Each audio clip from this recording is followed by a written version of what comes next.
Si existe un hecho que marcó la historia en la batalla de Roma contra los galos y estableció un punto de partida en el éxito de la guerra liderada por Julio César, es la batalla de Alesia. A pesar de los primeros triunfos romanos, una fracción de las comunidades gálicas mantiene su enemistad hacia Roma y se alza nuevamente a finales del año 53 a.C., mientras Julio César regresa a Italia para reclutar una nueva fuerza armada. Las razones detrás de estas rebeliones son diversas. El pueblo protesta por el excesivo número de intervenciones militares romanas, los reclutamientos forzosos y también por la carga de los impuestos, que mina la economía local. Así, la región de la Galia, apenas calmada, se vuelve a encender. Aunque los senadores romanos desde el año 58 censuran la inclinación de Julio César hacia la guerra, esta vez solo pueden instigar la salida de las legiones cuando ocurre la masacre en Cenabum, nombre antiguo de Orleans, en enero del año 52 a.C. Los carnutos, un pueblo gálico de la zona, exterminan a todos los comerciantes y diplomáticos romanos en la ciudad y asesinan al prefecto Cayo Fucio Cita, en el siglo I a.C. Julio César reprime enérgicamente la revuelta, saqueando Cenabum, y la noticia de la insurrección de los carnutos se propaga por toda la Galia. El joven líder Arverno Vercingetorix incita a su pueblo a rebelarse contra Roma, pronto seguido por un gran número de tribus, los Andes, los Aulercos, los Vitúrigos, los Lemovises, los Senones y los Parisios, por mencionar solo a los más importantes. La seguridad del territorio romano, hasta ahora limitada a la Galia melenuda, se ve gravemente comprometida cuando la insurrección se propaga entre las tribus de los gábalos, los licióbroges y los rutenos, quienes avanzan hacia la Galia transalpina. Julio César, inicialmente bloqueado en el sur, consigue finalmente atravesar las Cevenas y alcanzar el territorio arverno, tomándoles desprevenidos a sus adversarios. Tras una marcha apresurada, llega a la región de los Eduos y recupera parte de las legiones que habían estado estacionadas allí durante el invierno. Con el ejército romano reunido, llega el momento de sofocar la rebelión. Tras 6 años de un conflicto latente y fragmentado, el año 52 marca un punto de inflexión en la Guerra de las Galias. Vercingetorix logra federar a varias tribus galas, mientras que Julio César reúne todas sus legiones. Los enfrentamientos se vuelven más frecuentes y destacan por el elevado número de soldados involucrados. Todo se acelera. Julio César avanza rápidamente hacia Noviodunum, Nevers, y logra la rendición de la ciudad. Sin embargo, la paz es efímera, ya que los habitantes se rebelan nuevamente cuando llega el ejército de Vercingetorix. Así, se produce el primer enfrentamiento entre el líder arverno y el comandante romano. Tras un breve revés sufrido por la caballería gala, Julio César hace intervenir a 600 jinetes germánicos, quienes obtienen la victoria. Es un revés inicial para Vercingetorix. Evidentemente, sus servicios de inteligencia desconocían que los romanos estaban reclutando en territorio germano.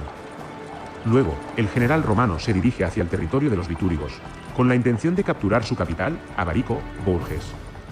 En respuesta, los galos comienzan a incendiar los cultivos para evitar que el enemigo se abastezca. Las ciudades también son arrasadas, salvo Abarico, considerada inexpugnable. Sin embargo, Julio César, quien discrepa con esta evaluación, emplea la táctica de asedio romana y logra abrirse paso hacia el interior de la ciudad. Abarico cae y sus habitantes son masacrados. De los 40.000 galos presentes durante el asedio, apenas 800 logran sobrevivir. A pesar de la continua avanzada de César, Vercingetorix evita el enfrentamiento directo, consciente del poder estratégico de las legiones romanas. En su lugar, el líder arverno replega a sus tropas hacia el asedio de Gergovia, donde se refugia en el Oppidum galo. Este altiplano, situado cerca del actual Clermont-Ferrand, ofrece una barrera natural contra los ataques enemigos. Julio César organiza un nuevo cerco y aguarda el apoyo de los servos, tradicionalmente aliados de Roma.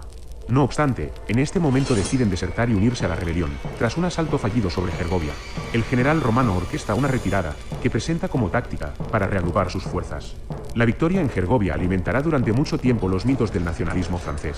Mientras Julio César enfrenta a Vercingetorix, su lugarteniente Tito Labieno es enviado, con 4 legiones, a asediar Lutecia. Los galos, liderados por Camulogeno, son sorprendidos por el ataque de la 7ª legión por la retaguardia y pierden la ciudad. Los romanos conquistan el territorio de Lutecia. Julio César afirma que los parisios, una vez vencidos, entregan 8.000 soldados al ejército romano. Aprovechando este refuerzo inesperado, Tito Labieno se dirige de nuevo hacia su general tras el asedio de Gergovia. Mientras tanto, las legiones reforzadas de Julio César derrotan a la caballería de Vercingetorix, cuya fama, no obstante, era temida. Este último huye y se repliega en Alesia, dejando atrás a 3.000 hombres. La batalla final tendrá lugar en la llanura del pequeño Oppidum. Según el relato de Julio César, Vercingetorix ingresa a Alesia con 80.000 soldados y una cantidad considerable de jinetes, cuya cifra exacta se desconoce. Aunque las fuerzas son significativas, el ejército galo no está completo ni mucho menos. Aún se espera el arribo del ejército de refuerzo, que se estima son 240.000 soldados. Además, Vercingetorix puede aprovechar la protección natural que brinda la ubicación de Alesia, situada en la cima del monte Ausois, con una altura de 150 metros. Dos ríos, el Oce y el Ocerain, fluyen por la base de la escarpada colina. Por lo tanto, los galos se preparan para enfrentar a las legiones romanas con confianza. Por otro lado, Julio César llega a Alesia con entre 10 y 12 legiones. Las 4 legiones dejadas a Tito Labieno para dirigirse a Lutecia se han reunido con el ejército principal. En total, 72.000 legionarios se preparan para asediar el Oppidum.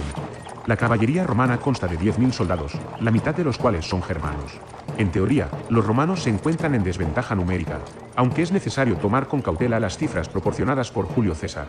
Sin embargo, la estrategia de asedio romana ha sido efectiva en el pasado. Julio César cuenta con una amplia experiencia tanto en la defensa como en la toma de ciudades. Además, se reconoce que los legionarios están más disciplinados y mejor equipados que sus adversarios. Sus armaduras de malla, cascos de metal, grandes escudos ovalados, lanzas, espadas cortas y jabalinas les proporcionan una ventaja tanto en ataque como en defensa sobre el equipo ligero, utilizado por los galos. Es evidente que Julio César no puede lanzar un ataque directo contra Alesia, debido a la formidable fortificación del lugar y a la escasez de tropas. Al igual que en Gergovia, ordena a sus ingenieros de asedio que sitien la ciudad. La tarea es monumental, ya que se construyen 2 líneas defensivas para acercar a Alesia y evitar que Vercingetorix se escape. Una primera línea, conocida como contravalación, se dirige hacia Alesia para bloquear las salidas del ejército enemigo atrincherado en el Oppidum. Esta línea tiene una extensión de aproximadamente 15 kilómetros, con una torre de madera cada 24 metros. Una segunda línea, llamada circunvalación, se extiende hacia el exterior. Los informes de inteligencia romanos indican que se espera la llegada de un ejército de refuerzo, y la intención es obstaculizar su avance. Esta segunda línea tiene una longitud de unos 25 kilómetros. Es evidente que Julio César busca entorpecer los movimientos del enemigo alrededor de Alesia.